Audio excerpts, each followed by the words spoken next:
could you do this? I didn't mean to!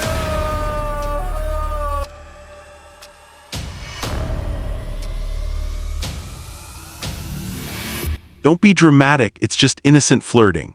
Those 6 words, 6 simple words, 6 words that would haunt me every single day for years to come. 6 words that shattered everything I thought I knew about my marriage, my wife, my life, and my own sanity. That's what she said to me. My wife, the woman I'd loved for 8 long years, the woman who stood before God and our families and promised to forsake all others, the mother of my 2 beautiful children.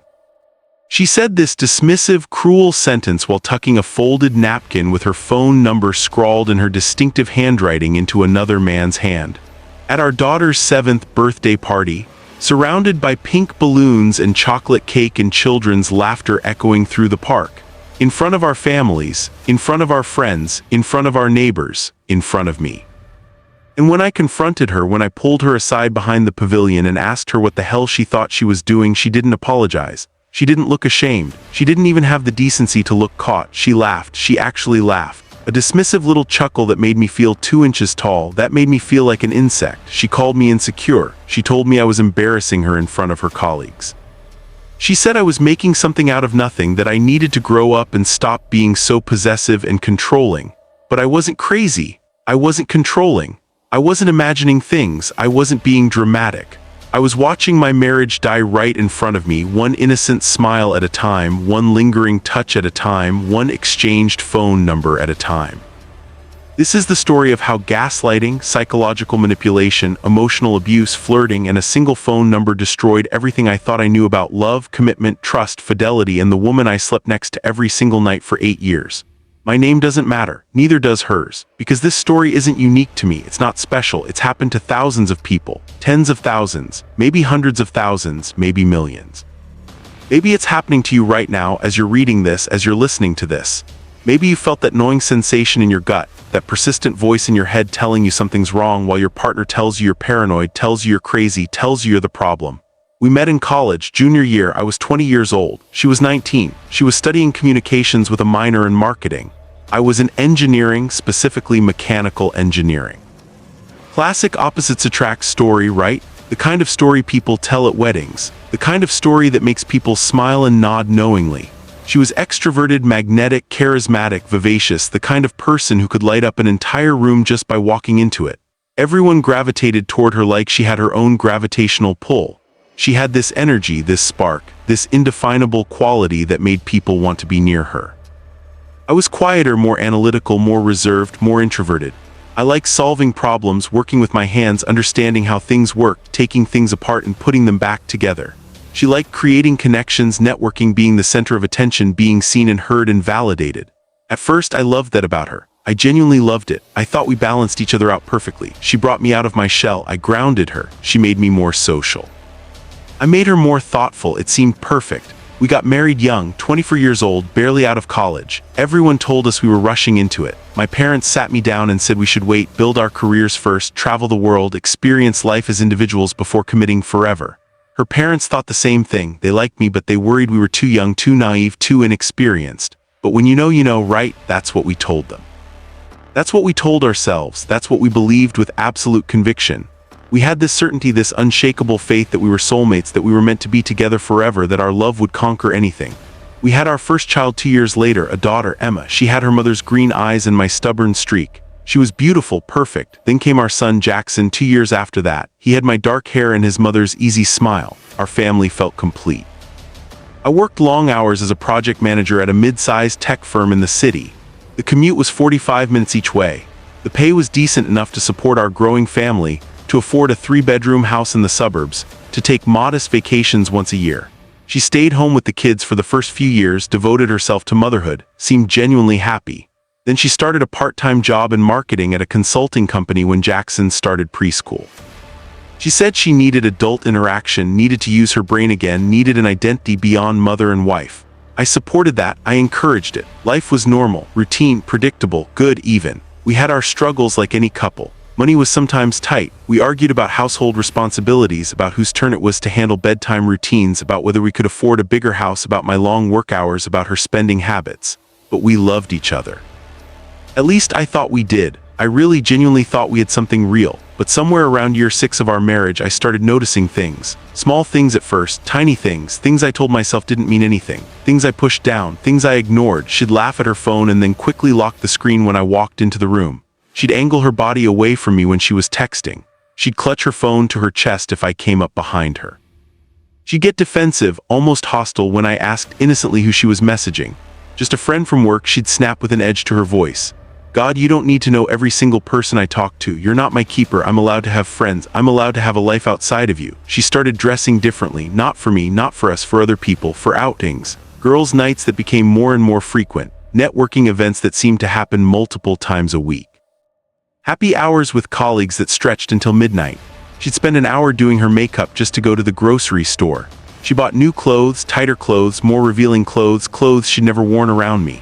When I complimented her, told her she looked beautiful, asked if she was dressing up for me, she'd barely acknowledge it. She'd roll her eyes or give me a patronizing smile. But she'd post photos on social media obsessively and check the likes and comments every few minutes.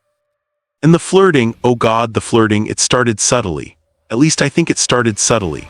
Maybe it had always been there and I just hadn't wanted to see it. Maybe I'd been blind. Maybe I'd been willfully ignorant. We'd go to parties, work events, family gatherings, and I'd watch her transform into someone I didn't recognize. She'd scan the room like a predator. She'd find the most attractive man in the room and gravitate toward him like a moth to flame. At first, I told myself it was just her personality. She's friendly, she's outgoing, she's charismatic. That's who she is, that's what I fell in love with, that's what makes her special. But it wasn't friendly, it was intentional, it was calculated, it was purposeful, it was strategic. The way she'd touch a guy's shoulder at a party and let her hand linger just a moment too long. The way she'd hold eye contact, her gaze intense and focused, making him feel like the only person in the world. The way she'd laugh at jokes that weren't remotely funny, throwing her head back, exposing her neck, touching her collarbone, playing with her hair. All the classic signs, all the textbook behaviors.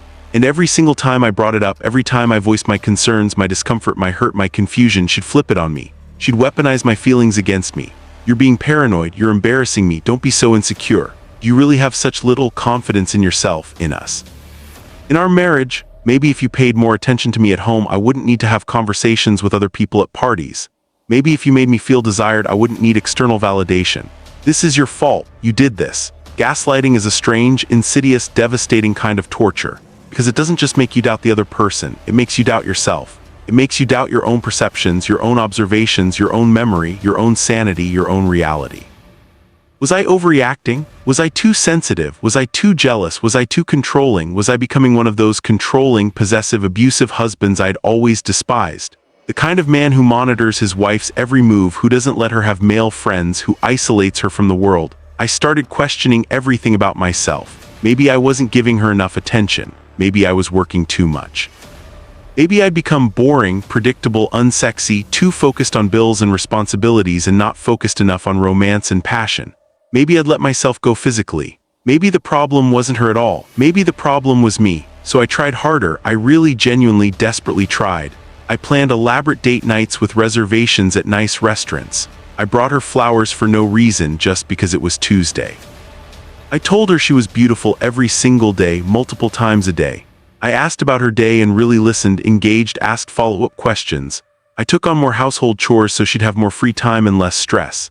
I suggested couples activities, weekend getaways, anything to reconnect, to recapture what we'd lost. I lost weight. I bought new clothes. I tried to be spontaneous and romantic. And for a while things seemed better. She seemed happier, more affectionate, more present. We laughed together again. We held hands again. We made love again, and it felt real, felt connected. I thought we'd turned a corner. I thought we'd gotten through a rough patch. I thought we'd survived something that destroys other marriages. Until our daughter's 7th birthday party. That day started like any other Saturday. Sunny, warm, perfect weather for a park party. We'd rented out a small pavilion at Riverside Park, nothing extravagant or fancy, just family and a few close friends. Maybe 30 people total. My parents were there, proud grandparents with their camera taking 1,000 photos. Her parents drove up from 2 hours away with a trunk full of presents. My brother came with his wife and their 3 kids. Her sister came with her new boyfriend, some finance guy she'd been seeing. Some neighbors we were friendly with, the Johnsons and the Patels. A few of Emma's school friends and their parents, people we'd gotten to know through PTA meetings and school events. And a guy I didn't recognize, tall, probably 6'2" or 6'3", well-dressed in dark jeans and a fitted button-down shirt that showed off an athletic build. Confident posture, expensive watch, looked like a Rolex. The kind of guy who knew he was attractive and used it to his advantage. The kind of guy women notice. I was helping Emma open presents, sitting on the grass, watching her face light up with pure joy with each new toy and book and game when I saw them. My wife and him. They were standing by the drinks table, away from the main crowd in their own little bubble. She was laughing, not her normal laugh, that laugh, the special one.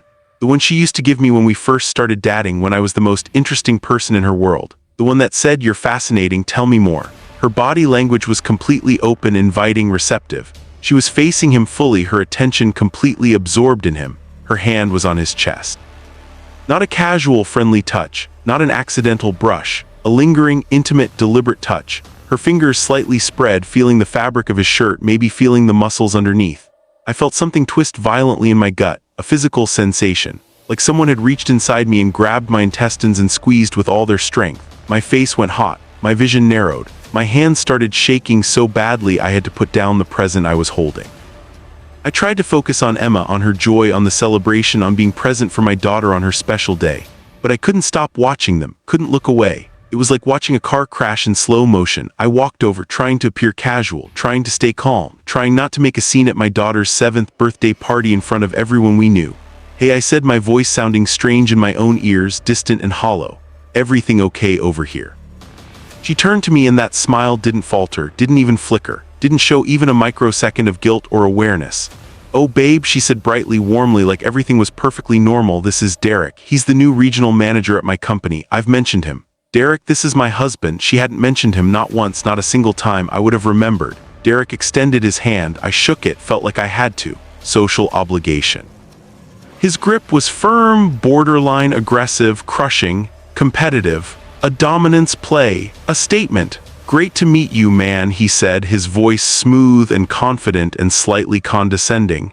"Your wife's been telling me all about your beautiful family. Congratulations on raising such a great kid.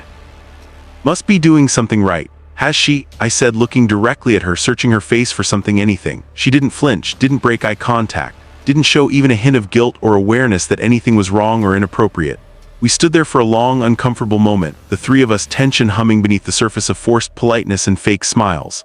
"Well," I said, finally breaking the silence, "we should probably get back to the party. Emma will want to cut the cake soon." "Of course," she said sweetly, touching my arm briefly, a performative gesture. "I'll be right there." But she didn't move, didn't follow me, didn't end the conversation with him. I walked away, my heart pounding so hard I could hear it in my ears, and watched from a distance while pretending to help my mom set up the cake table. They talked for another 20 minutes, maybe longer. Time felt distorted, elastic. She kept touching him, his arm, his shoulder, his hand. At one point she touched his face, brushing something away, laughing intimately. At one point she pulled out her phone, showed him something on the screen. He laughed, pulled out his phone. They were exchanging numbers right there at our daughter's 7th birthday party, in front of my parents, in front of her parents, in front of everyone we knew and loved, in front of me. And nobody said anything, nobody intervened. Nobody seemed to notice, or maybe they noticed and just didn't want to get involved in marital drama. Maybe they felt uncomfortable and looked away. Maybe they convinced themselves it was innocent. Maybe I was the only one who saw it for what it was, betrayal. I felt like I was going to vomit. When the party finally ended, when the last guest had left and thanked us and driven away, when the kids were exhausted and sugar-crashed and full of cake, when we'd loaded the car with presents and deflated balloons and leftover food, I confronted her. "What the hell was that?" I asked as soon as we got home, as soon as the kids were occupied in the living room playing with new toys.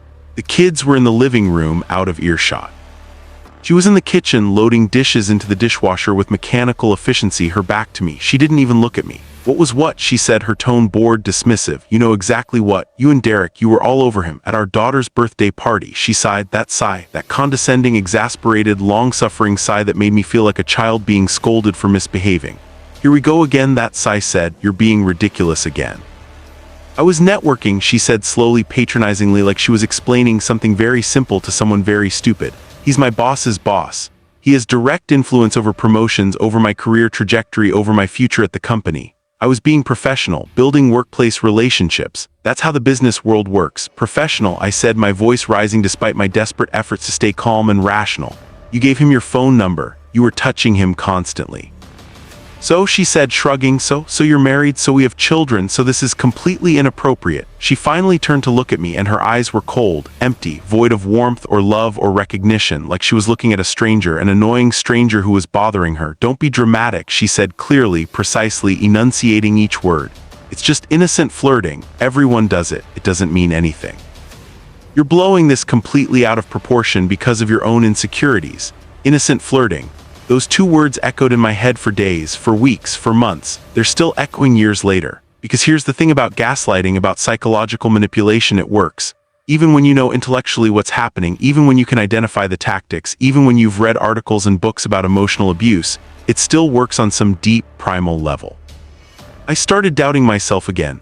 The same cycle, the same downward spiral. Maybe I was overreacting, maybe it really was just networking. Maybe my jealousy and insecurity were the real problems in our marriage. Maybe I was sabotaging a good thing because of my own damaged psyche, my own childhood issues, my own inadequacies. But then the text started. I didn't snoop at first. I'm not that guy. I'd never been that guy. I respected privacy. I believed in trust. I believed that looking through your partner's phone was a violation, was controlling behavior, was the beginning of the end. But one night, about a week after the birthday party, she left her phone on the kitchen counter while she took a shower.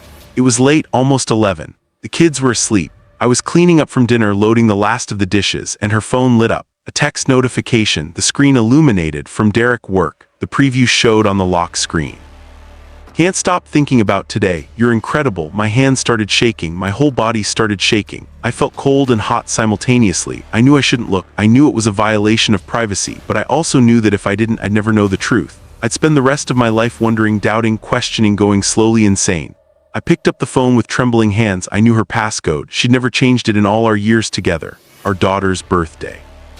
0715. I typed it in. The phone unlocked, I opened the messages, and my entire world collapsed. Weeks of messages, maybe months. I scrolled and scrolled and scrolled, going back in time, watching a relationship develop. Flirting, compliments, sexual innuendo, inside jokes, good morning texts with heart emojis, good night texts with kiss emoji, plans to meet for lunch, references to things they'd done together, places they'd been, restaurants I'd never heard her mention. Movies she'd claimed to see with her girlfriends, and then I saw it. The message that confirmed everything, that destroyed any possibility of innocent explanation. A message from her sent 3 days ago. He's working late again, meeting across town. I can meet you at 8. Derek's reply, your place or mine? Her reply, hotel, safer. Can't risk neighbors seeing your car. Derek's reply, I'll book the usual room at the Marriott. Her reply, room 214. Derek's reply, always. Her reply, can't wait to feel your hands on me again. Again, that word. That single word hit me like a physical blow to the chest. This wasn't planning, this wasn't fantasy, this had already happened. Multiple times. There was a usual room. I don't remember putting the phone down. I don't remember her getting out of the shower. I don't remember walking to the bathroom.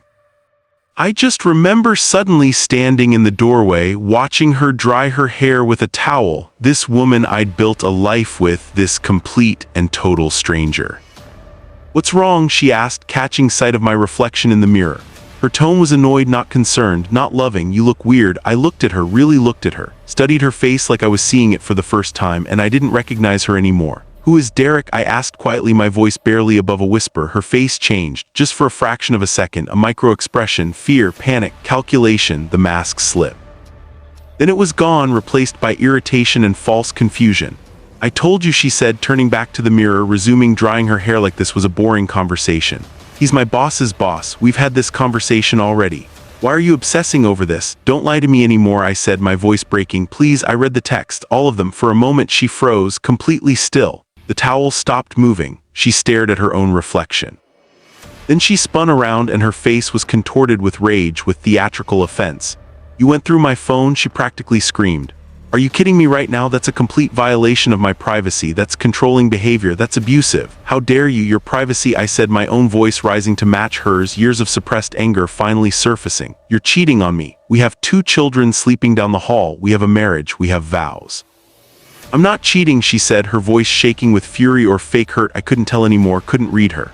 We've had lunch a few times. We're friends, work friends. That's it. That's all it is. You're completely overreacting. You're lying, I said flatly. I saw the messages, all of them. The hotel. You texted him about meeting at a hotel, about feeling his hands on you. We never actually went, she said quickly, too quickly, the words tumbling out. I changed my mind at the last second.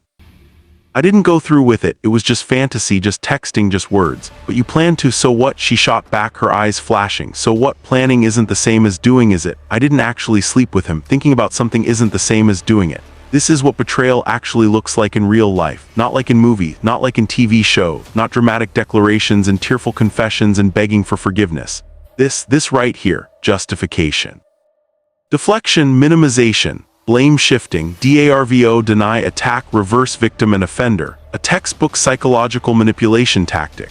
She told me I was overreacting, that I'd taken things completely out of context, that text messages don't convey tone or intent, that it was just harmless flirting, just an ego boost, just validation she needed because I'd been neglecting her emotionally for years. That if I hadn't violated her trust by going through her phone like some kind of psycho-controlling husband, none of this would even be an issue. That the real problem in our marriage was my jealousy, my insecurity, my controlling nature, my emotional unavailability. She made me the villain in the story of my own betrayal, turned herself into the victim, and for a moment, just a brief moment, I almost believed her, almost fell for it again. But I couldn't unhear that voice in my gut anymore. The one I'd been silencing for years, so I did something I never thought I'd do, something that felt like admitting defeat, like admitting my marriage was over. I hired a private investigator. I found one online, read reviews, checked credentials, paid him a $2,000 retainer, gave him her phone, her work schedule, her car information, her license plate number, and I waited. The waiting was absolute torture. 2 weeks of pretending everything was normal. 2 weeks of sleeping next to her, feeling her warmth, smelling her shampoo, living a complete lie. 2 weeks of co-parenting, of family dinners, of bedtime routines. 2 weeks of dying inside, of feeling like my skin didn't fit, of wanting to scream. The Pies report came back on a Tuesday afternoon. He emailed it to my work address. Photos, timestamps, GPS locations, detailed logs, receipts. My wife and Derek had been meeting regularly for at least 4 months. Probably longer, but he could only confirm 4 months. Coffee shops in neighborhoods 30 minutes from our home, restaurants in the next town over where nobody would recognize them. And yes, hotels, 3 different hotels actually, but primarily the Marriott off Highway 9. Always the same room, room 214, always on Thursday afternoons between 2 and 5 p.m. when I thought she was at work and the kids were at school and daycare. She'd used our joint credit card for one of them back in the beginning. When I'd asked about the charge, confused, she'd said it was reimbursable, said it was for a work conference, said her company would pay her back. I believed her, trusted her. The photos were timestamped, dated, geotagged, irrefutable. Entering hotels together, his hand on her lower back. Leaving hotels together hours later, her hair messy, his shirt untucked. Kissing in parking lots, his hands on her body. Her hands in his hair, her smile, that genuine smile I remembered from our early days. I stared at those photos for hours. This couldn't be my wife, but it was. This couldn't be my life, but it was. I didn't confront her immediately this time. I'd learned my lesson. I spoke to a lawyer first, a divorce attorney specializing in infidelity cases, documented everything meticulously, screenshots of every message, bank statements showing hotel charges.